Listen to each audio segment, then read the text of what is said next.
We can talk. You looking at listening for whether the sound works or not? It's not working. Figure out. Should be May election.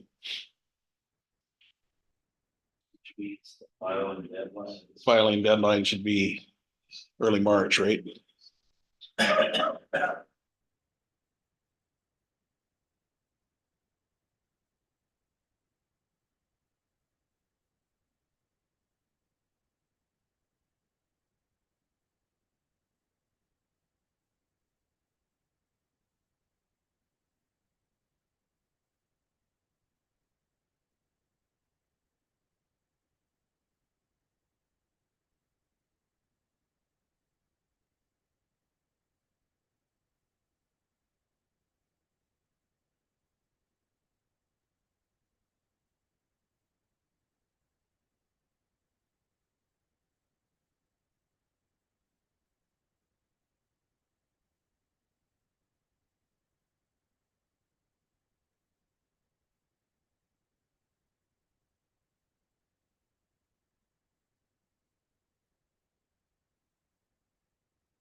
All right. Call the meeting to order.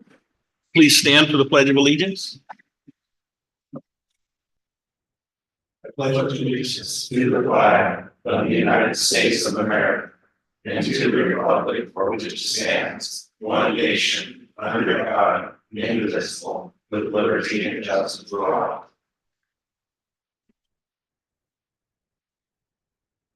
All right. So first thing on the agenda tonight is to elect new board officers for the 24-25 school year. So I will open it up to nominations for board chair, vice chair, and secretary. Do them one at a time. We can do them all together either way. I'd like to nominate Floyd for vice chair. You come every single time. You always have something to say that's very contributive. You're just like the most commonsensical person I've ever met. Very articulate. So I'd like to nominate you for vice chair. In return, I'd like to nominate Mary Massey for board secretary. I think she has a lot to offer. Seems really dedicated to the cause here, and I'd like to see if we can get her doesn't to be an officer somehow. So she could be in on the other meeting. Okay, any other nominations? Nominate Jason Reddick as chair. Nomination.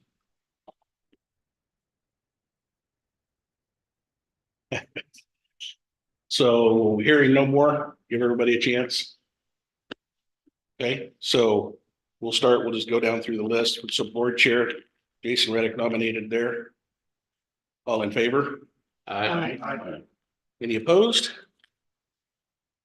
Okay. And vice chair, we have Floyd and Mike Adams. So I will just go through the way they were presented. So I'll go with a show of hands this way so we know kind of rather than say an aye. So any in favor of Floyd Neuschwander for vice chair? Got 4. And any in favor of Mike Adams for vice chair? Got 4. Here we are in a deficit again.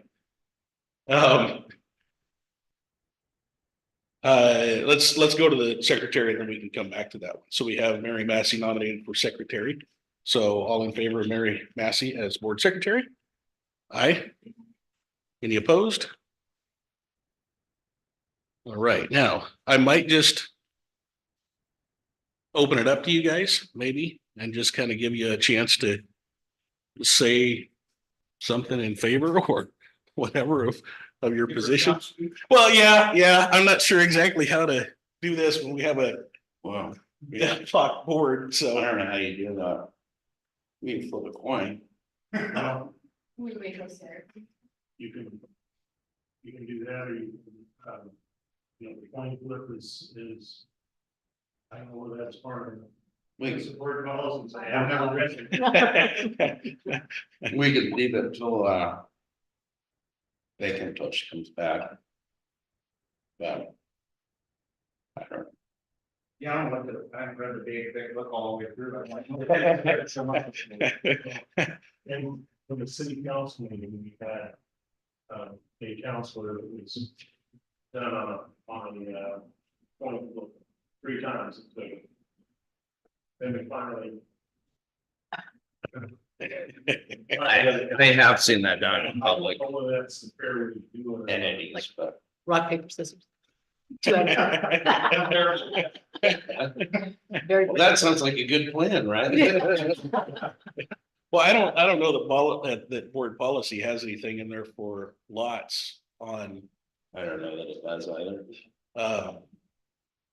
I know sometimes with different positions, you can have that where if you get just deadlocked, but I don't think our board policy has that at all.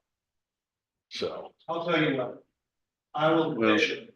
I don't think Mike does a bad job.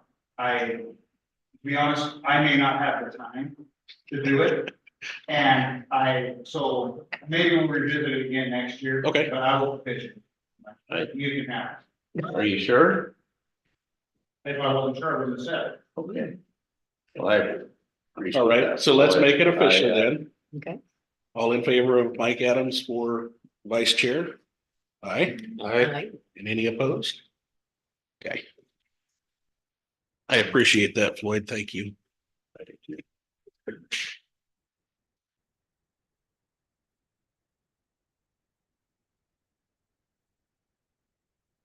All right, we do have a revised agenda in front of us tonight. There was three items added to the consent agenda, which is a long one tonight.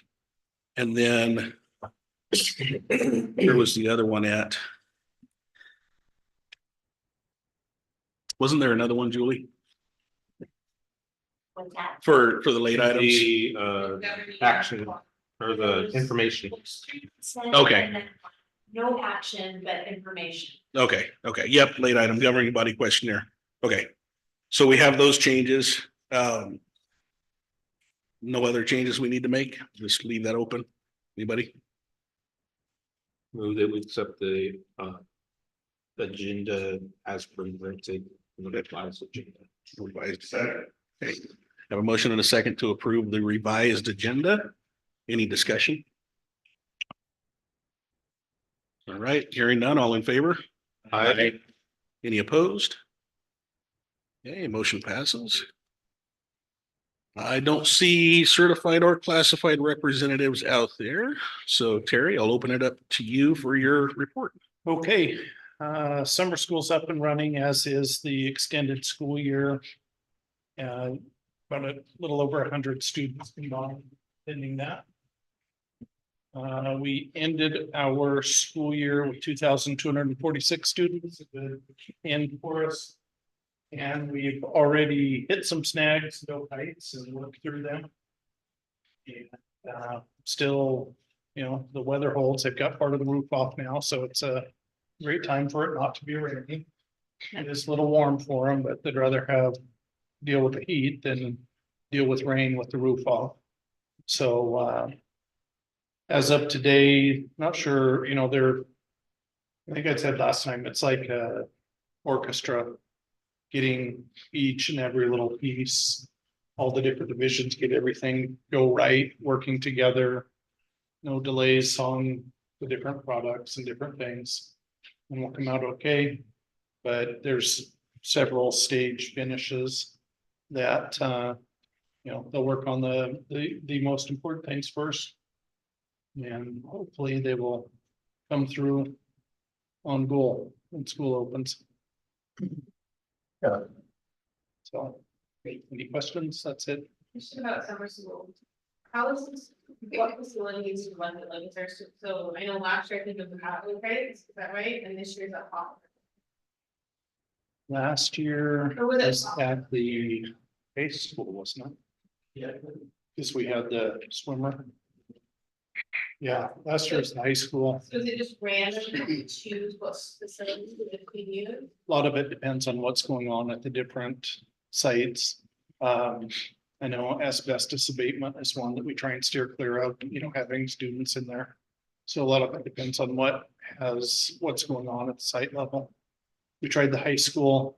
There is, you know, there's wrestling camp, fire school. And one runner that made it to the pool. So.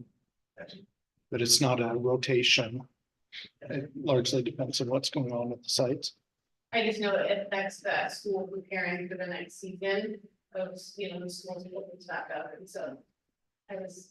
They work around that, you know, they'll. Work at a different site. And then come back with a group to help finish up. Gotcha. It does, so you're right. How are we doing for summer lunch program?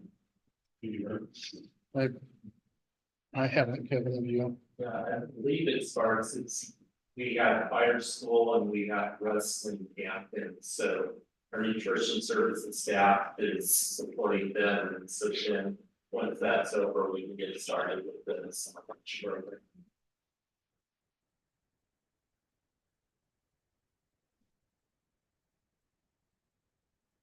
Any other questions? How's enrollment looking for kindergarten? I saw the numbers were a bit lower.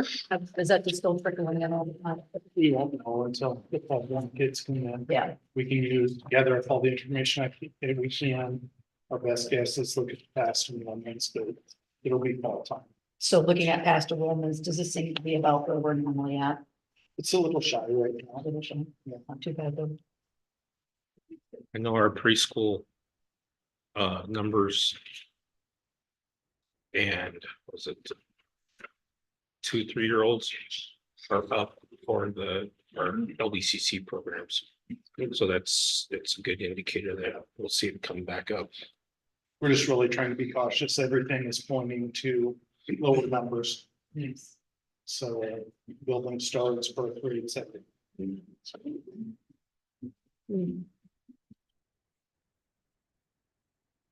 Anything else? Okay. Move on to the consent agenda. If you guys would like me to, I can read this. It is a matter of public record since it is on the agenda. Motion waive reading the consent agenda. Second. Okay, we have a motion and a second to waive the reading of the consent agenda. So any discussion? Hearing none, all in favor? Aye. Any opposed? Second that.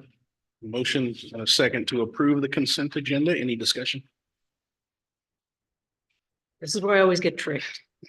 So I just had a couple questions. Should we wait until after the motion or you do it now? Motion's already done. Okay. Yeah, motion's Okay, done. all right. Yep. So just, things like the lawyer, and just want to be thinking if there's ever anybody that we could be supporting more locally. I think we had that discussion before, the auditors, things like that, anything we could ever look at to see if we can bring in something more local. Because I believe like the firm, that law firm there, Portland, I think. And so just if we can continue to keep that on our plates just to see if, as we do this every year, if there's another group out there, organization for any of these that might be more. That's all. Okay, And if that's the case, when you submit that information. so state law says we have to have the July meeting as our organizational meeting when we put all of this stuff down. So there are specific things that we have to do in July, by the end of July. So if there's something that we want to look at, probably should set a timeline for the year Okay, yeah. and look at it. So When they have to submit bids, right? Or you have a bid process, you submit a process for them to be accepted as a contractor. And if there was anybody local, we would have submitted that, correct? Did you put it out? Did we put it out? Well, I think with personal services contracts, it used to. The old term used to be professional services contracts. Now I think it's personal services contracts, kind of the same thing. There's an exception for having to go out to bid. But the Hungerford Law Firm, at least back to 14, when I was first on the school board, has been the lawyer for the district and is, I think, widely accepted as the expert. I think a lot of school districts use them. But I do understand what you're saying about wanting to use local. Yeah, Well, just to be. can I add something? I'm not sure about the individual offer. I don't know enough about to be impressed or unimpressed with them, but if we, as a board, or even as some members of the board decided we wanted to research that law firm, is that something we have to get officially sanctioned through the board, or is that something we can kind of do on our own and come with a proposal and say, hey, I found these guys. What do you guys think about them? Would you guys want to do your own research? I mean, how does that? I would think that if we were going to go down that road with anything, we would probably, You would put it out to a bid. what's that? I think you would put it out to a bid, although you're not required to. You would prepare a request for proposals to all law firms interested in representing the Sweet Home School District number 55. And you would publish it and put it out there for a certain period of time. And we would come up with criteria of, it's 5% on geography and 25% on experience, and you would have them submit documents to you that we would then review in an executive session and come up with a consensus and then come out and make a decision. And I think that would, I hate to run down this path because it can get convoluted pretty quickly, but I think that would probably involve a committee to kind of sit down and do some of that. So, yeah. Question, legal question here, but, would we have to accept the lowest bid? Not if it's a personal service contract. If you put out the bid, that's a different, See, a lot of times when you put something out for bid, it is the lowest. that's all I'm asking.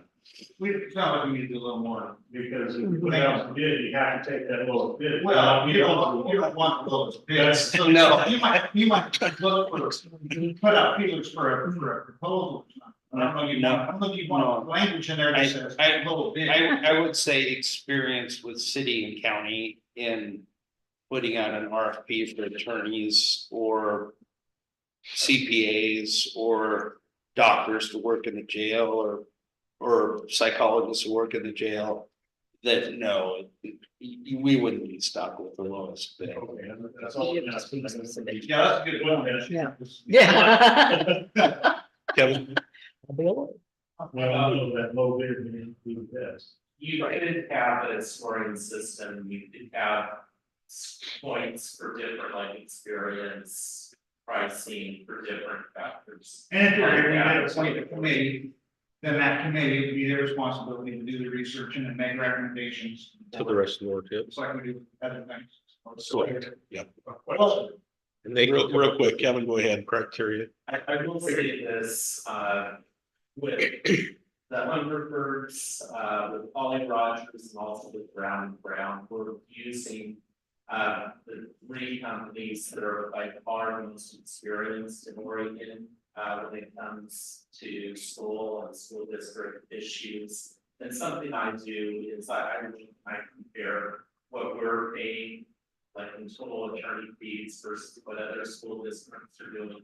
Same thing for audit fees, and we are doing price wise very well compared to the other districts. Like for attorney fees, that's because some other districts, a lot of litigation we had, that just being compared to similar size school districts, we're getting good service, and we're also, I think, using our taxpayer dollars wisely. and fiscally, I don't think it's a concern for me. I just want to make sure you're using a firm that's more aligned with our small town values. And if someone used to be on statewide in Portland and Salem, and when it comes down, if you have an issue like the COVID thing, or something like that raises its head, and do we have someone in our corner that thinks like we do? And I don't know anything about Hunter. I'm not saying they don't. I'm just saying that just because it's always been the status quo, doesn't mean there isn't something bad. And I think it's worth looking into. I don't know. I would say, like, say for an attorney, one of the nice things about the Hungerford law firm is, for instance, like there will be, the legislature will pass some new law that affects collective bargaining. And we need to have wording written up that protects the district. And they're doing the same thing for probably 100 other districts in Oregon. They know the ins and outs. We can send it to them. We did bill for 45 minutes, where if you send it to an attorney that didn't, it's having to start at square one, they could be charging us for a week. And so Good point. that's one of the big advantages of using someone who specializes in school law. And I personally am not opposed to looking. I mean, I think that's probably not a bad idea to reevaluate where you're at a lot of times, but I have dealt specifically with Nancy Hungerford one-on-one in a lot of situations. And I can assure you that she has our interest at heart. You know, and- So, yeah, You know, there's some new board members here. Yep, We have been yep. here for 10 years and, Yep. and dealt with this, so, you know, I think it's great when Mary asked a question. And, Yeah, and if everybody else decides it's something we should look at, then we'll maybe form a committee. Okay. Thank you. all right, any other discussion? Okay, hearing none, motion is to approve the consent agenda as revised. All in favor? I, Motion passed. For discussion, we have some reading over this month. So, this is a lot of policies here. I would encourage everybody, this is a first reading, so we can't take any action on it tonight. It's just getting it into the public record, getting it out here to where everybody has the same starting point to go through it. So, I would say typically the easiest and quickest way to deal with things that come up is questions or suggestions, maybe get them to Terry. And then he can disseminate them out to everybody. So that we don't have the potential of maybe an illegal board meeting happening where we've got people talking about something over here. And we find ourselves in violation of the law. So anything like that, get it to Terry and he will get that out to everybody and kind of, we can come back and discuss it in a month. The way policies work, I don't know if we've gone down the road with policies a whole lot before you, they're new. But first reading introduces them, second reading, we can adopt them. But it takes unanimous board vote to adopt them at the second reading. Third reading, we can go with just a majority of the board.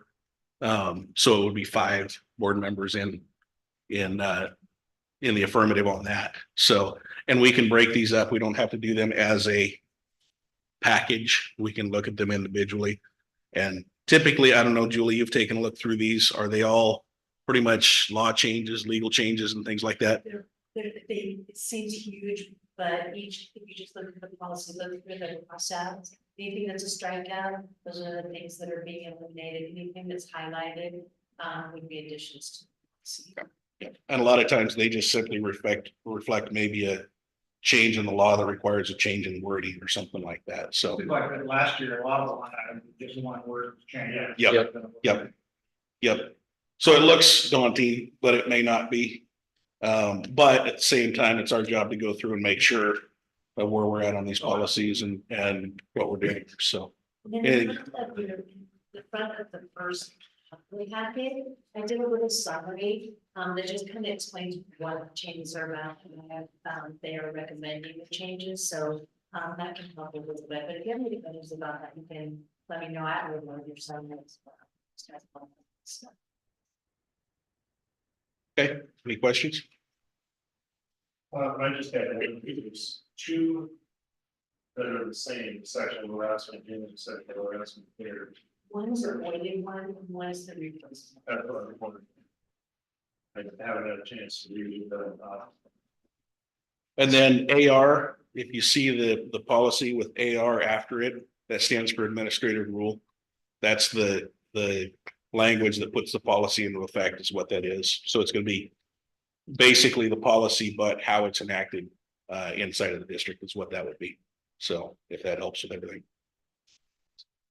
Any questions? no, I'll comment and follow up on what you said, Jason. Just, he's not trying to restrict us from communicating with each other, which we can certainly do. I do that when I send city councilors emails.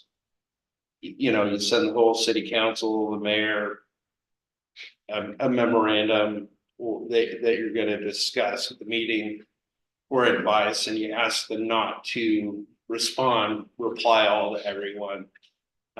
Oregon Government Ethics Commission has said that you can get into a serial email meeting by all of us being on the same email chain. You know, if I email Jason and it's about business and he forwards it to Jim and Jim forwards it to those three and one of you reply and, you know, somebody makes an ethics complaint, then we're outside the bounds of what we should be doing. So that's the reason Jason said, send it all to Julie and she'll distribute it to all of us because staff doesn't count. Staff is excluded from that. You know, staff can communicate with all of us. Yeah, they can disseminate information out, but we can't discuss it as a large part of the group. As long as it goes to everybody. Yep. Yeah. So, I read this thing and it's a lot. I did notice that there were some that was delete and replace, which I think we'd really need to pay attention to, like why the deletion and the replacement. That you can go and look up all the rules themselves or the laws. Yep. And see if they're in line. My question is mainly for you, and maybe since we're gonna be emailing, but just to put food for thought. I know that there was a lot of changes to the bidding, the way bids are done or something. I think that's your domain. Is what you'll do is the, yeah, you're okay, yeah. And just want to make sure that all of these changes aren't gonna create more work or like something. Most of those Benefit the- changes were due to changes in law, of the bidding process, I think. Yeah, Okay. Dale is absolutely right. Oh, okay. Yeah, it makes it easier, this is what happens, and I've got myself on this one multiple times. Where state law says one thing, the board policy says another, Mhm. and then when there's a conflict, you're trying to, like, say for a dollar amount, you have to go with whatever the lowest one is. Mhm. And so I'm trying to remember, okay, this is state law, this is board policy, it would be much simpler if our board policy Oh. should match state law. Okay. So I just wanted to make sure that. And that's, we do that with cities and counties. Cities and counties do the same thing. You do an ordinance or you do a policy that follows the state law, and then the state law says, oh, you have up to 180,000 to be exempt instead of 130, and you've got 130 in your policy, and you're basically shooting yourself in the foot. Because you could do the 180 with less work if you didn't have that policy. I was just asking because when you go and look at the law that was passed in Oregon, the language that the USDA comes up with is somewhat different. It's not verbatim. So I make sure that that language doesn't change, you know, the law. So. Yeah. Mary, Yes. there's two different things. When we pass a law Mhm. there, that law is not exactly the way it's gonna be done out here. That has to go through a process now. That law is gonna be done physically on the ground. And that's an interpretation of how that works. And so that goes through the process of everybody saying this is how it's gonna work, and then that's how it comes back down to us. So when you read the law, it's not always exactly what it is when it's. You know, I think what you referred to is the law of the ORS, and then the OAR. Is how the we- Oregon Administrative Rules She's trying to. Got it. that the state agencies will promulgate to enforce the law. Mhm. And they're very similar sometimes, but they. That's what They I'm do, saying. they is I've do noticed- deviate quite a bit. I've noticed that there might be an insertion. Mhm. Mhm. So. Correct me if my memory doesn't serve, I was pretty new this time last year, but it seemed like the first one, there's a lot to read. So first meeting, we waived the reading, is that right? We waived the first reading because we had new board members that hadn't had the opportunity to go through, so, So we're gonna read all this tonight? no. Okay. No. Yeah, that's what, so somebody has to make- Yeah, we're gonna be here till like 2 a.m. So what's that? Somebody has to make a motion to waive the reading. and present it. Well, no, this is a first reading, so this is just introducing them to everybody. So then you can take them and go through them Reading and, doesn't necessarily mean that we're gonna read. correct, yep. So. That's one of the ways that the legislature ties things up in a filibuster, is they force them to read it, so. City, the thing all the way through, and then 1 o'clock in the morning, reading ordinances. Cause you got one obstinate member that doesn't like the ordinance, so doesn't vote. It's not a consensus, so you're reading every single word of the ordinance twice. All right, any other discussion? Okay, next, we've got the late item governing body questionnaire from Polly Rogers Audit Firm. Do you want to go through this, Kevin? Sure. Yeah. Actually, fiscal year at this time, June 30th. These are preliminary numbers, our audit will actually be scheduled this fall. But we ended well within what was budgeted. We do have some line items that are over, but they are more than offset by other line items that are under. We're well within the amount that was budgeted on the revenue side. Revenues are looking strong. Plus with interest rates, we have been earning 5.2%. So we just notified us that's going to go up to 5.3%. So it's nice to have some money where right now they can be earning some probably best interest rates since early Reagan administration. So that's encouraging for us too. So, you know, a lot of school districts had bad budget news this year. We're in good shape. That said, Mary, you were asking some good questions earlier about enrollment. And as we get into the fall, we definitely want to watch that. It's one of the issues and other school districts have had is declining enrollment and not investing in staffing. And if you do that too long, you'll get desperate. So definitely we were optimistic for enrollment that see how it looks this fall, and if so, that will report that to you and make any adjustments that are needed. Okay. Personal note, I have a friend who works at one of the big manufacturing facilities in Albany, in management over there. And he told me he has several of his employees that are selling houses in Albany and looking to buy houses in Sweet because of the reputation of our school. So That is. I thought that maybe That's great to hear. Oh, that's good. You know, it's encouraging when you think, I mean, I can say personally, there's no place I would rather have kids be enrolled in the Sweet School District. This is like choice. And we want our kids here. And, you know, I know the staff member that lives in Lebanon, they bring their kids to Sweet Home. I heard that we have a staff member that lives in Albany, that she's gonna be bringing her kids to Sweet Home. I don't, That's encouraging. I don't doubt it. Albany has a lot of problems right now, so. I would encourage more to do so, and I think there's no better place to live. You know, those days, it's foggy and all, and Lebanon, and you get to Sweet Home, and you know, we're here in the sun. Why? you need to give all our first and second year heat that thought. We can stick around. All right, so, yep, Okay, so, Polly Rogers, our audit firm, one of the things they are trying to encourage is, better communication, not just for our school district, with all the schools they work with.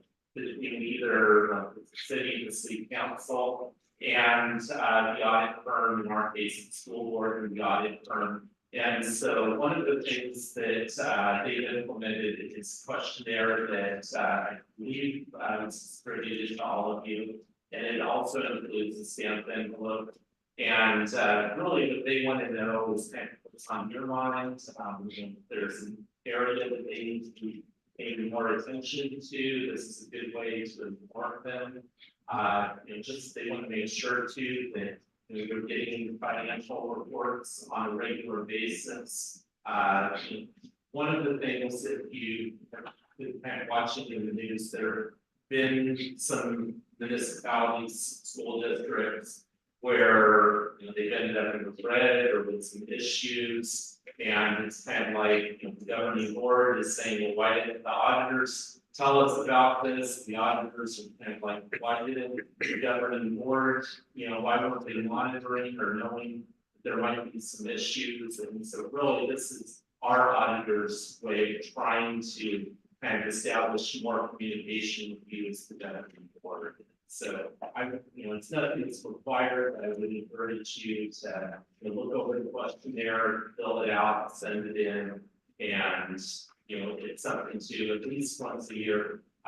Someone from the audit firm will come down or by Zoom be available for you to talk to. But if you ever do want to have more one-on-one communication with them, I know they are open to that. So, you know, just, you know, let me know if you want to see that happen. Didn't we do this last year online? I don't know. I don't recall it last year. It is possible. I don't recall it last year either.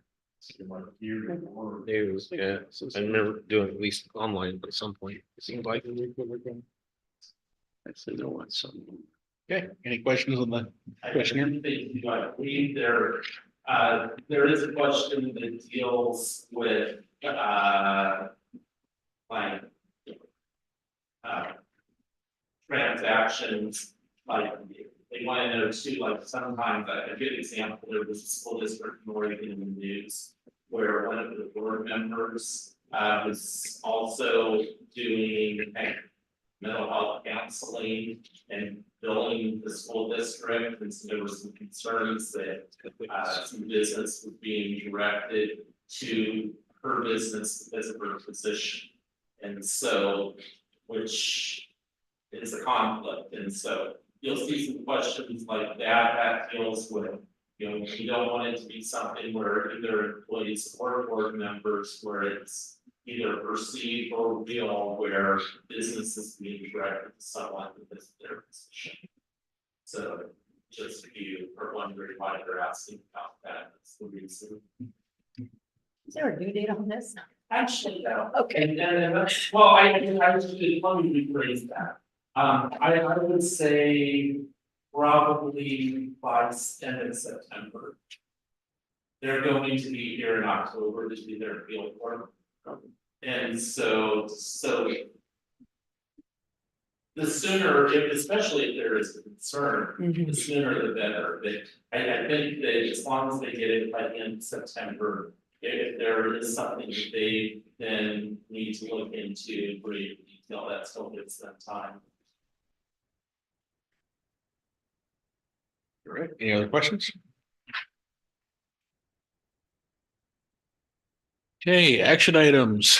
Designate the day, time, and location for official school board meetings for the 24-25 school year.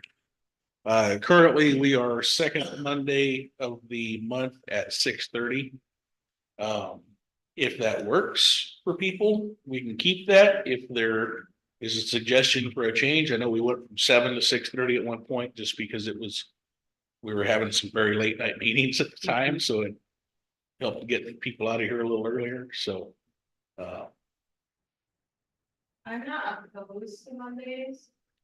But there will be some Mondays with policies really making place football, but I can join by Zoom, just like the last couple meetings, we can be on baseball. If everyone's fine with that, I'm totally fine, I would be by Zoom, but I'm not gonna say. So. And I know a lot of times we try to stay out of conflict with city council meetings and Lebanon school board meetings and some of those things. So if we want to maintain that, we are somewhat limited in the days, but if this works for everybody, then I would take a motion to. I would move that we stay with the second Monday and it's going to be. A motion and a second, any discussion? All right, hearing none, all in favor? Any opposed? All right, do we have any board comments tonight? Do we need to designate place? Probably should, huh? So make a motion that we have meetings here unless designated by the board to be in another facility. Second. Motion and a second, any discussion? Hearing none, all in favor? I, Any opposed? All right, motion passes. Now, do we have any board comments? I do, you know, it's been a year. I couldn't believe it. It's been a year since we were sworn in. And I just want to thank everybody. I know I ask a lot of questions and you've put up with me and I really, really appreciate it. I don't know if you guys, I go out and talk a lot to people in the community.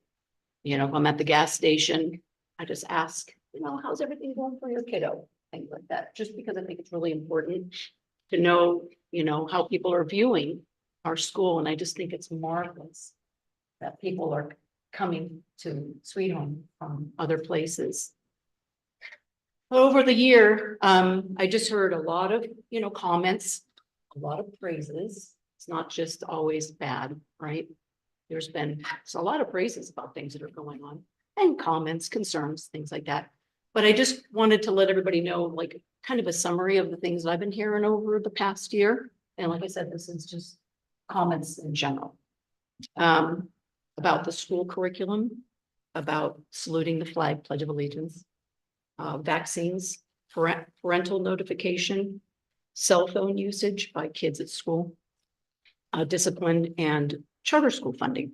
These are the things that I've heard, some of them more than others, some in different, just wanted to let everybody know. And so I actually typed this up so I wouldn't go too so we looked at, you know, we've got a lot of policy items from OSBA and you guys, you know, it's a Portland firm and that's why I ask a lot of questions about it, be sure that we're in line.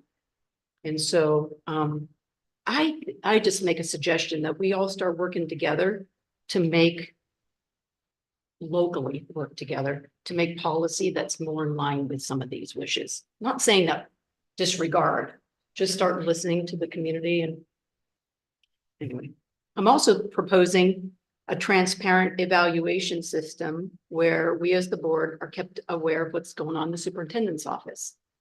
I was not able to vote this year because I didn't feel like I had enough information. And so I just want you to know, I was talking with a parent the other day and just at one of our businesses and I said, how's everything going? And they said, oh, I had an incident in one of the schools and I mentioned it. And they said, but I called Terry Martin. See, he said he was very attentive and he appreciated the rapidness of his response. And I wanted you to know that. So I was thinking that we as the board need to be aware of these in any type of a report so we can give a really good, accurate evaluation. And I feel like some sort of system can help with that. And then serving on the board this year has been very rewarding. And I'm looking forward to working with you all on behalf of the Sweet Home community for another year or 3. Anyway, that's my comments. All right, thanks. How many more years? I believe it's been. They didn't tell you signed up for 4? All right, any other comments? I just, not with me, I don't know what Mary said, but, I've been thinking about this a lot. And I don't know how to go about making it official. I'm just throwing this out so everybody can think about it for a month and maybe we can talk about it next time. But I would like to see some kind, and maybe you have in the past, like I said, I would like to see some kind of a questionnaire or survey or something that our certified and classified employees can get about how they think the district is doing. What do they think of the school board? Do they think we're a bunch of chumps? What do they think of the superintendent? What do they think of some of these processes? Something that's maybe anonymous somehow, where it's, you know, their identity can be withheld if they want to, so there can be no reprisals if they say something bad. But, you know, we're losing a lot of teachers, we're losing a lot of staff, and I'm thinking, well, they must not like something. It can't just be the pay, or it can't just be the weather. I'd like to put some system in place where we can ask them, where then they can give an honest opinion. You know, we don't get much on the exit interviews. You know, Terry said that they're gonna say whatever they got to say as they're headed out the door with the check. I can get that. But the people that are here and that are planning on staying, at least in the immediate future, I'd like to know if they're gonna stay, if they're thinking about leaving, why are they thinking about leaving? You know what I mean? And I realize this is a pretty big undertaking because we have hundreds of employees, but, I just like everybody to kind of think about that, think if it's a good idea, bad idea. Anybody has any ideas of how we can maybe implement something like that in the future? We have done that in the past. I know that, where we've done kind of it's typically been around something. So, yeah, I mean, there's probably some templates somewhere to other districts of these that we could maybe hire a little bit of it and put our own spin to it, spice it up a little bit, or whatever. Anyway, And the military does that on a regular basis within units to kind of see what the leadership morale. Well, each school has a representative too. So what if it was something that the representative reached out to their governing body of their school, and then they maybe feel, you know, there's not 50 coming in, but there's one, and someone says, I need that. And I honestly, we have that. to play devil's advocate a little bit, the problem with data is how you use it. Because it's easy to gather.